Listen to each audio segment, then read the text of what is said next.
having fun in a cop car. Yep. Tristyn. What's up, guys? I don't know what to say. Welcome back to our YouTube channel. After running car, guys. Tripping, dude. Hey you, and welcome. My name is Mike, and in this whole video we go to Florida, because of course we do, to St. Johns County, which is on the, northern side of the state, when, in 2021, a teen went missing on Mother's Day. Her parents, and her family, they'd gotten up that morning, but when they went to check on her, she wasn't in her bed. She wasn't even in the house, and she wasn't the type to sneak out of the house. A search began for the missing teen, and it would be revealed that she had in fact gone out with a fellow classmate the night before. But she hadn't returned. And that fellow classmate, though only 14 years of age, would prove himself to be one sick puppy. It's hard to really put it any other way. Let's give it a go!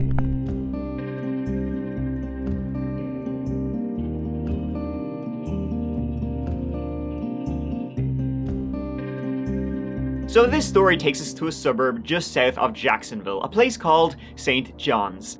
This is a suburby area, the houses are big and beautiful, it's a family place, home to a number of schools, parks, and that sort of thing. It's leafy, but if you're in the mood for concretey, it is halfway between Jacksonville and historic St. Augustine. And that is where 13-year-old Tristyn Bailey lived. And she lived there with her mother, her father, and her 4 siblings, Brittany, Alexis, Sophia, and Tegan. And they were the Bailey 7. Tristyn was the youngest of the children, born in January 2008 to parents Stacy and Forrest. And she was described by her family as a real go-getter, someone who always gave 100%, whether it was as part of the cheerleading squad or helping an injured kitten.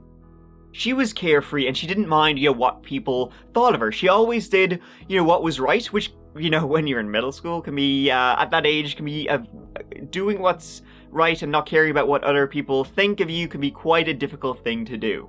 In May of 2021, Tristyn Bailey was in 8th grade at Patriot Oaks Academy, a school only a few minutes' drive from her home on Cloisterbane Drive.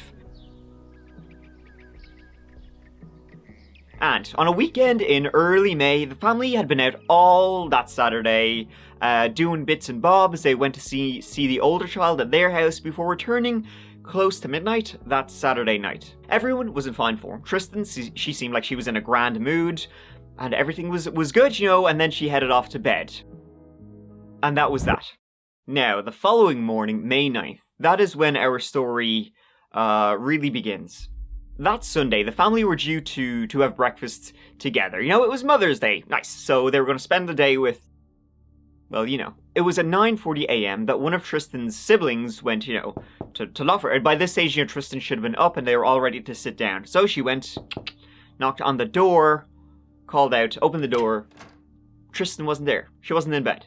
She wasn't in the room. Forrest and Stacy were then, alerted, and they checked the other rooms in the house. They checked outside the house. Maybe she had gotten up earlier, or had gone out and done something sometime. But she wasn't anywhere. They called her. They called her repeatedly, because her phone wasn't in the room, but every time they called, it went straight to voicemail. It was then at 10 a.m. that her mother, Stacy, called 911 to report her youngest daughter missing. The location data services like Snapchat, which shows where you are, nothing. It was all off. It was like she had just disappeared. The police immediately sprang into action. Missing persons information shared, alerts went out, everything that could be done right off the bat when no one knows where a 13-year-old girl is.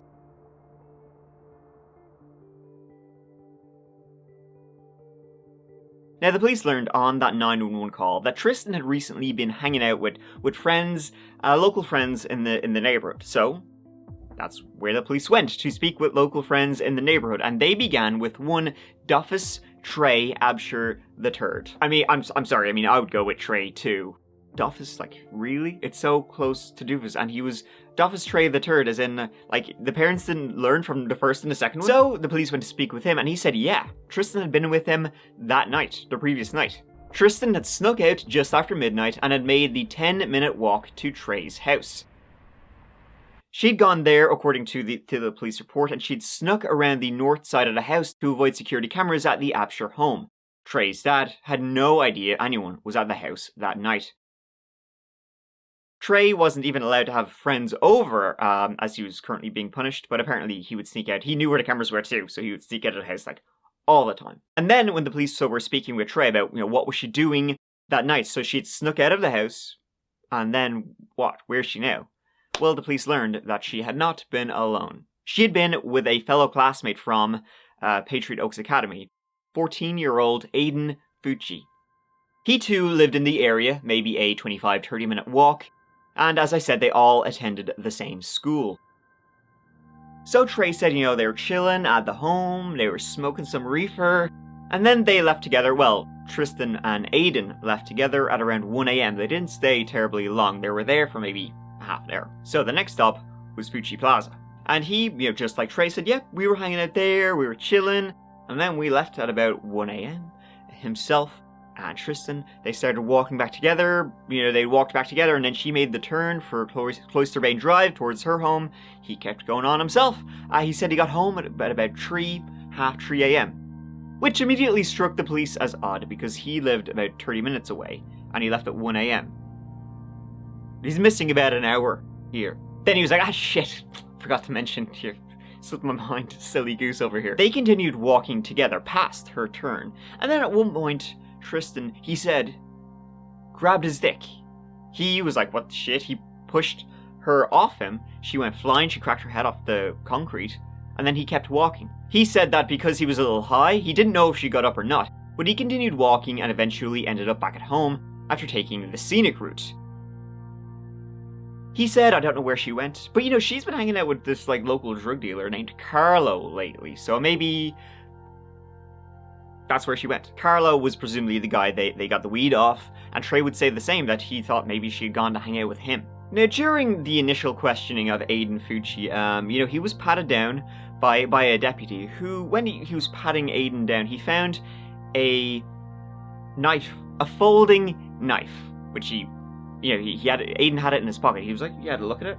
He had to look at a folding knife. A 14-year-old boy who's being questioned about a missing girl, he had it, and he had to look at it.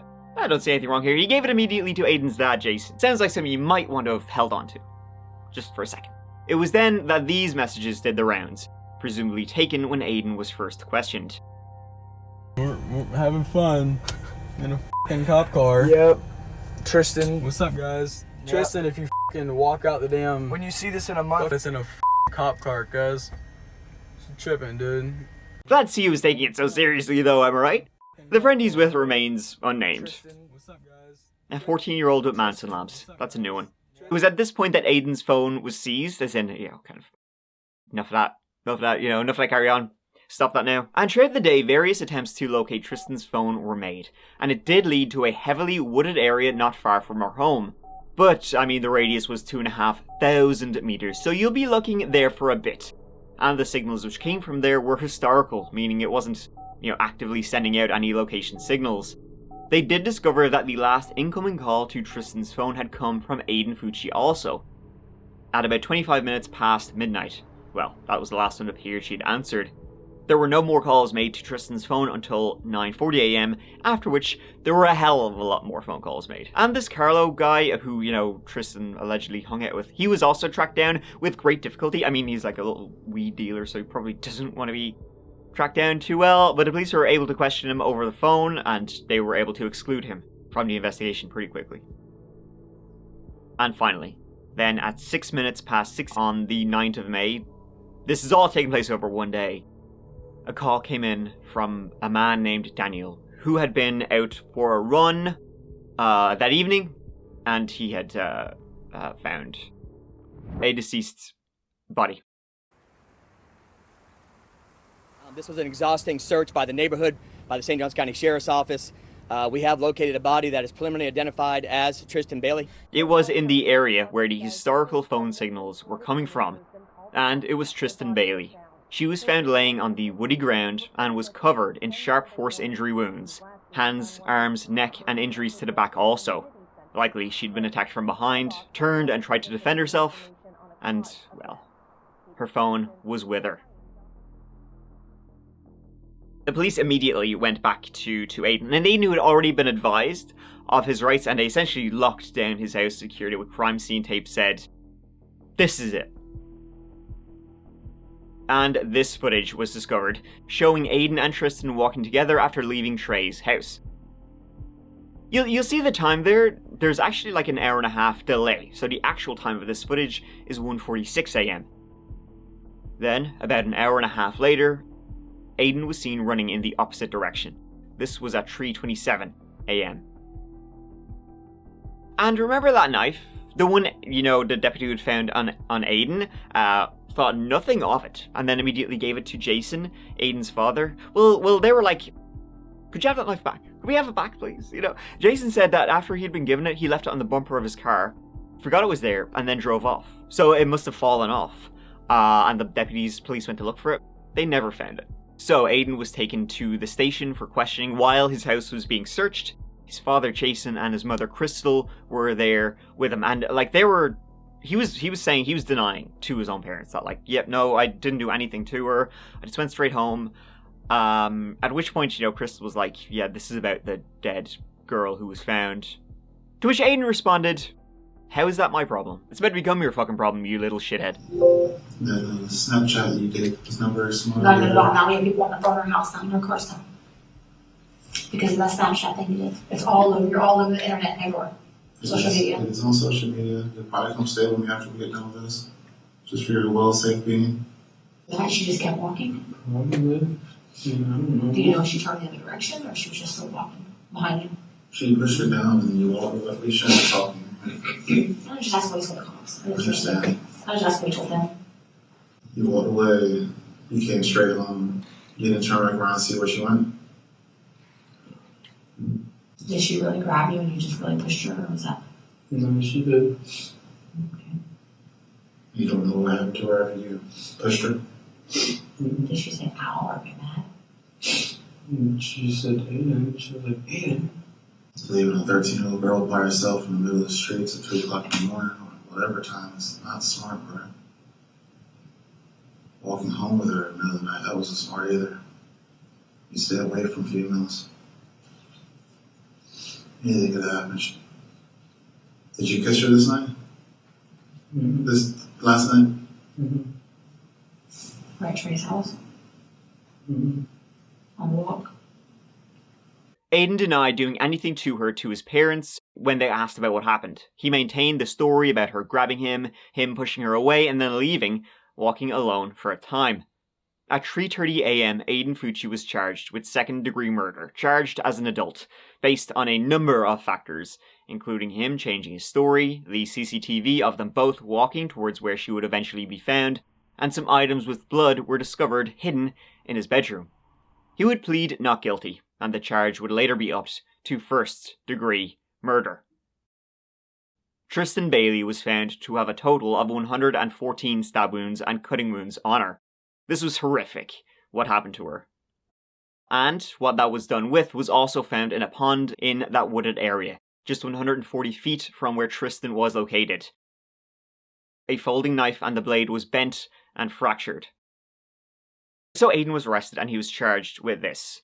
But a little bit more was found. Detectives say it's Fucci's mom washing blood off of his jeans. When the police searched the Fucci house after Tristyn was located, CCTV of inside the home was found. So Aiden did come home at around 3:30 a.m. Then, the next morning, police came to speak with him when they learned he had been with Tristyn the night before. But when they left, Crystal walked into Aiden's room and retrieved a pair of jeans which she scrubbed the shit out of. She seemed very upset. Those jeans and that sink would later come back positive for blood. Crystal, Aiden's mother, would be, about a month later, charged with tampering with evidence. She would plead not guilty.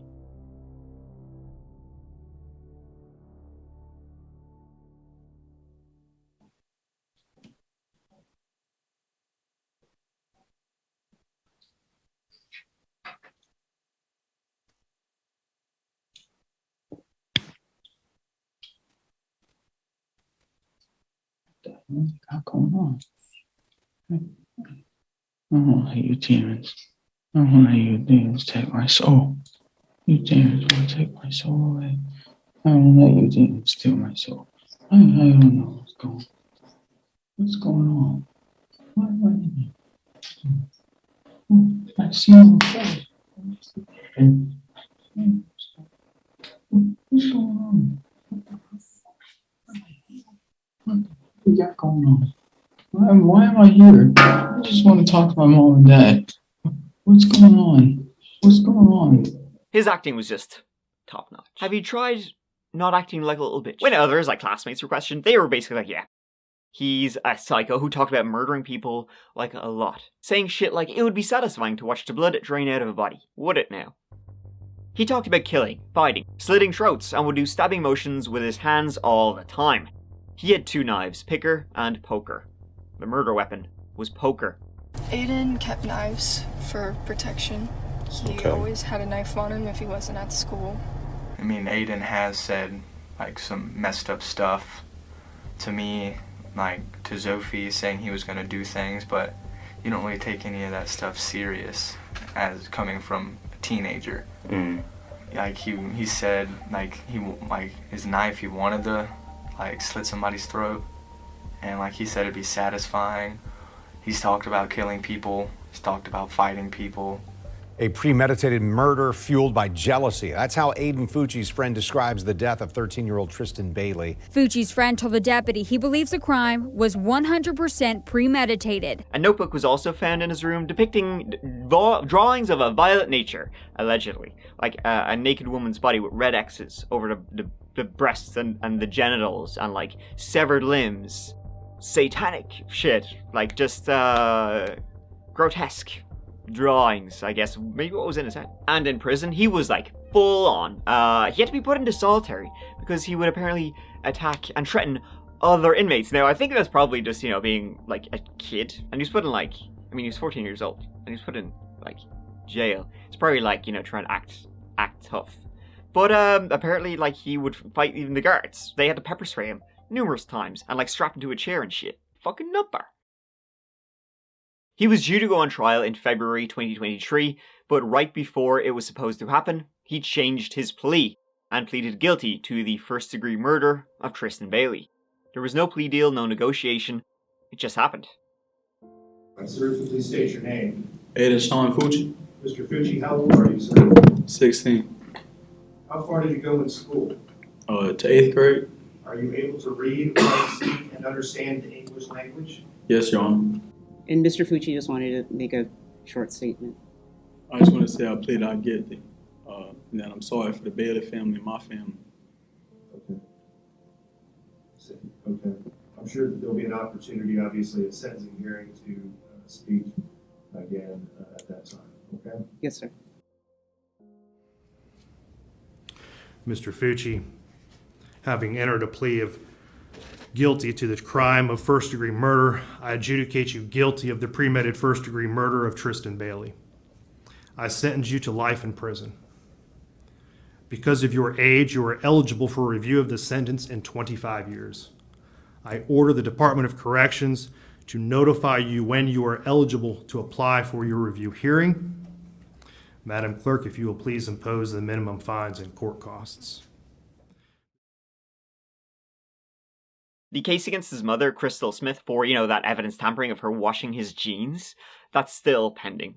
And now, from Florida to Nevada we go, involving another, now we got another story involving teens being evil monsters. Like, there's really no two ways about it when people who aren't even fully developed yet are gonna go and commit doing the unthinkable. It's like, what were you gonna grow up to be? Other than an inmate. Yikes. But I mean, that's the thing with teens. They tend to be not the smartest or the most experienced about, you know, avoiding getting caught. I mean, Aiden Fucci, the evidence against him was pretty overwhelming about what he did and how he did it. He was definitely whelmed. I'll say that for him. I mean, he was caught literally the day of. But these two sick bastards, they decided to broadcast what they were doing, so they really got what was coming to them. To begin with our second story, we really have to talk about a marriage and its disintegration, and that was the marriage between Daniel Halseth and Elizabeth Schwarak. Daniel and Elizabeth were both originally from Oregon, Elizabeth from Salem, Daniel from Estacada, both just south of Portland, about an hour away from each other, and Daniel was 7 years older than Elizabeth. They married in 2001 and moved to Nevada 5 years later, where Elizabeth would run for Nevada Assembly and later go on to campaign and win a Senate position. Thank you all so much for coming today. It's wonderful to see you all. Becoming, at 27, the youngest woman in Nevada to be elected to the Nevada legislature. Well, look at you. Together, they would have 3 children, Dana, Jordan, and Sierra, but things would really hit the rocks, my friends, in 2011. In 2011, there were some domestic violence incidents at the home. Daniel, he would be indicted on 2 felony counts, coercion and battery, which he would plead guilty to. It seems that they had become estranged. Over time, Daniel and Elizabeth would later resign. As they were estranged, she would resign, citing, being a single mother, while Daniel was claiming in the divorce proceedings that, she was having an extramarital affair. So, that'll do it. Hi guys, Elizabeth here from the Tiger Helgling Group. Elizabeth would go on to marry Tiger Helgelian, and together they would form Tiger and Elizabeth, a real estate business in Las Vegas. Daniel, in the meantime, himself would go on to work as an IT specialist, ending up in Dallas for a time, before coming back to Nevada to be close with his children. Elizabeth was granted primary custody, something he would dispute in 2020. Daniel and his home isn't a healthy one. He has clearly been bashing me and speaking negatively about me and lying to Sierra. It feels like reality TV every time I hear Elizabeth speak. Daniel was fairly active on social media. He was living a decent life by all accounts at this point. He'd post lots of inspirational content, videos with the kids, document his fitness journeys and all that. Hello friends, over here in Rhode Island, checking out the scene, sporting it out, hitting a hard little bit of windy up here, but little wind up here, but it's just so great. And the weather's been perfect. The flowers are in bloom. You can tell spring's approaching, and all the architecture's pretty cool. A lot of brick, a lot of canals in the area, and a lot of history, which is pretty cool. Just checking it out. And would go on to marry again a woman named Bogdana. However, that marriage, again, wouldn't last. After about 7 years of marriage in 2019, they would divorce. And so, once again, the trouble really began when their youngest daughter, Sierra, 16 years old at the time, she began dating an 18-year-old named Aaron Guerrero. See, they'd begun dating in June of 2020. They'd been dating for a couple of months in Las Vegas. But when their parents, Aaron's parents and Sierra's parents, learned that Aaron and Sierra were planning on running away together to Los Angeles, well, parents were not too keen on that really at all. That was no good. So in December of 2020, the parents decided maybe they should be forbidden from seeing each other, and as not keen the parents were on them running away, Sierra and Aaron were even less keen on them being forbidden to see each other and being kind of forced to be apart. So, yeah. After that, fast forward to the 8th of April 2021, literally 1 month before Aiden Fucci and Tristyn Bailey went for a walk halfway across the country. Almost done. And Sierra's almost done. And Daddy's almost done. And where'd Dana's go? What? Bye! That day, a Thursday, Bogdana noticed, she was checking the bank accounts, and she noticed hundreds of dollars being withdrawn from a bank account she still shared with Daniel. Now, the reason, even though they were divorced for 2 years at this point, Bogdana and Daniel still shared a bank account, as they shared some debts, essentially. So they'd both chuck in some change. And she was like, what's going on here? She texted Daniel and then called him. She got no answer from her text or from her calls from Daniel Halseth about why he was taking money out of their account. Christine, Daniel's mother, she then tried to call Daniel and text him to absolutely no response that same day. The next morning, the 9th of April, Christine this time called and texted Sierra, basically demanding to speak with Daniel. But Sierra said he was in the shower, feeling very much that this was not right and that something was up. Christine, then getting really worried, she called a woman named Peggy Newman, who was Daniel's landlord, asking her to go over and check out the house, check what's going on. How may I help you? Yeah, hi, I need a welfare check. I don't know if that's... On who are we doing a welfare check? For my son. He's been missing for 2 days. His work's called, his family's called, I've called, his ex-wife's called, and there's nobody answering the phone, and nobody is, there's nothing. Nobody can get a hold of him, and then his work called, and they can't get a hold of him, and it's really, really, he just doesn't act like this. Okay. Does he live alone? He lives with his 16-year-old daughter, who is not answering the phone. Okay. Or replying to a text. Mm-hmm. And the weird part is, I'll just tell you this, there's been ATM withdrawals at 3 different ATMs.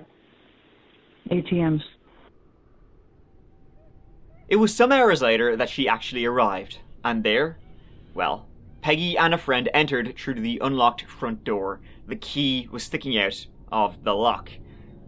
The living room smelled strongly of smoke, and it appeared a large area had been set on fire. The house was empty, and they called out to no response, and, going through the home, they would find Daniel Halseth's remains by the garage door. His body had been dismembered and burnt. They immediately called the police, and searching the place they found knives, a circular saw, and a chainsaw in the home. And no sign of Sierra. Fire or medical? How's it a dead body on there? Oh my God, 8417 Dumpsy Court. 8417 Dumpsy Court. Do you need police, fire, or medical? There was a fire, and we went in to investigate. The fire must be a couple days old. But there's a dead body in the garage. We just found him with the homeowner that doesn't live here. Okay, and you're in there right now? Blood was found throughout the home. As you can imagine, blood found on those saws. And it was determined the medical examiner, when examining Daniel's burnt body, would determine he'd been cut, slashed, stabbed over 70 times. That had happened, then his body was put inside of a sleeping bag. They attempted to dismember his body, and then when they couldn't do that, they lit it on fire and tried to burn down the house to essentially cover everything. None of which were successful.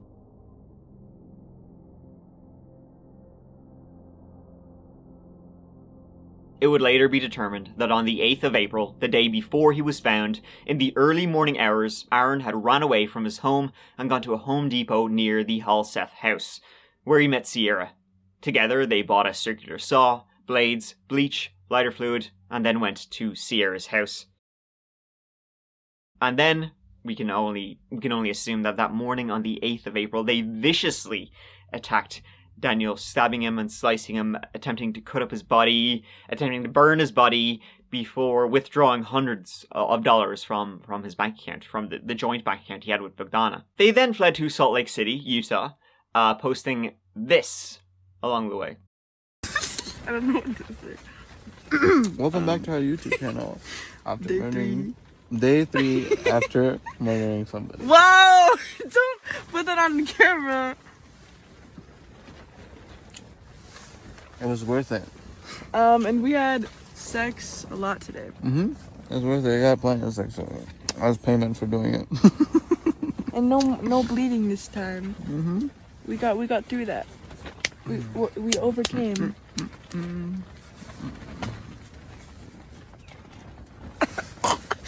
Yeah. So yeah.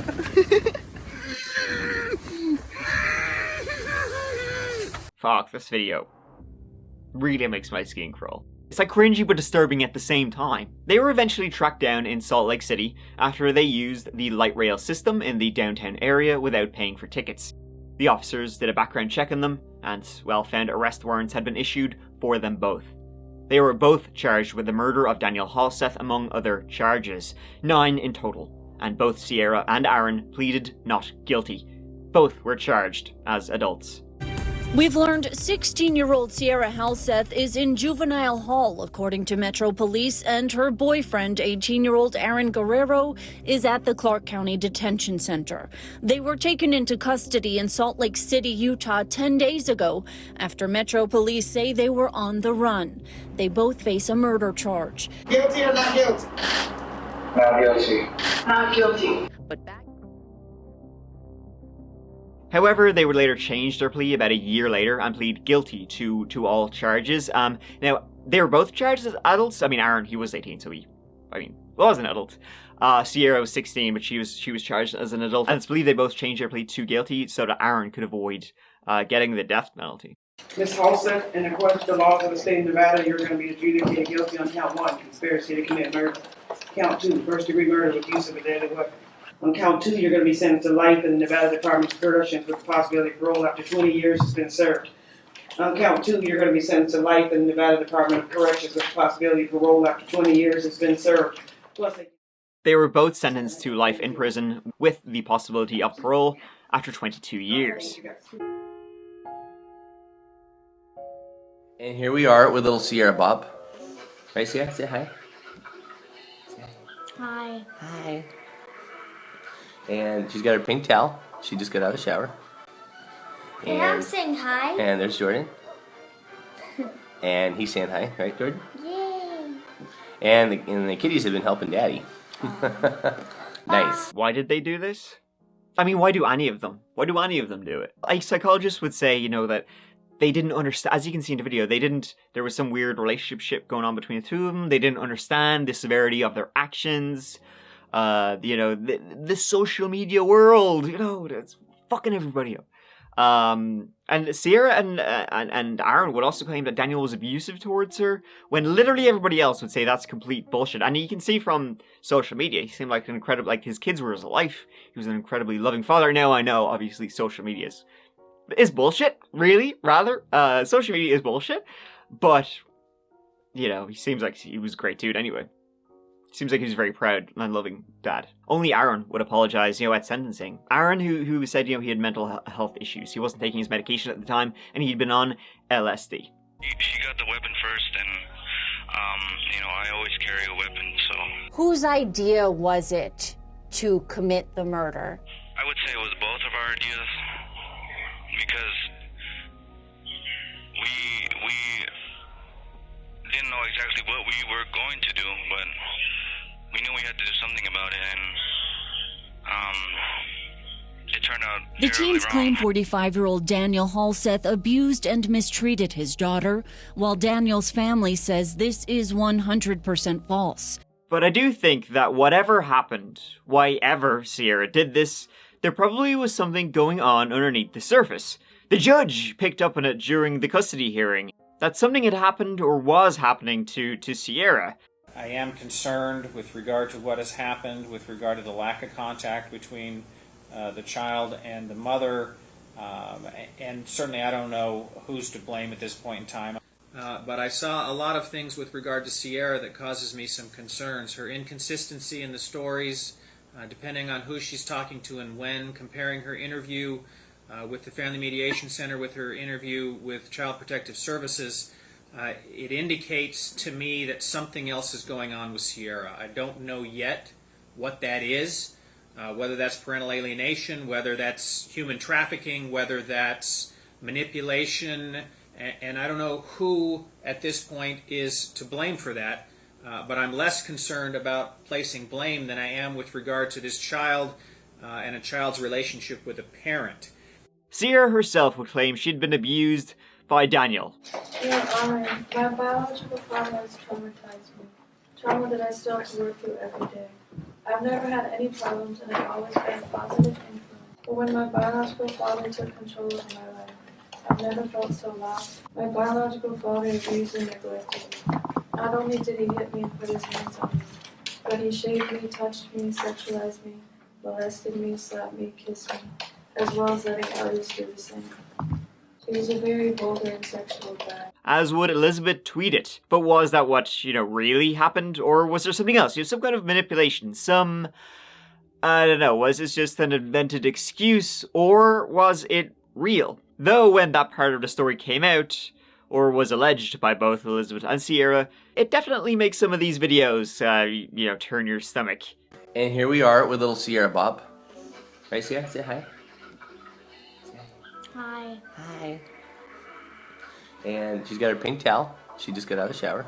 But listen, who knows? Perhaps we never will, unless there's some kind of tell-all story. But at the end of the day, any story that does come out will only ever be half of it. Because the other half, no matter what he did, if indeed he did do anything, he suffered a terrible fate at the hands of a daughter he supposedly loved very much.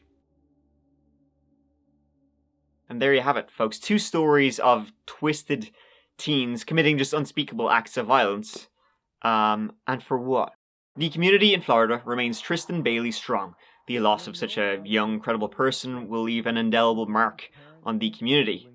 What Sierra and Aaron did, I think is unthinkable to most, yet they managed it. They somehow pulled it off. I often wonder, what's going through these people's minds when they're doing, in these stories, when they're doing what they did. Psychologists will try to explain, this is what they were thinking. But I think you can't. You can't wonder about what was going through their heads because it's completely alien to what a regular, normal person would be thinking. It's like trying to imagine, what the dog is thinking when you wonder what would be going through their heads that would drive them to do this. It's an impossible thing to do, really, in my mind.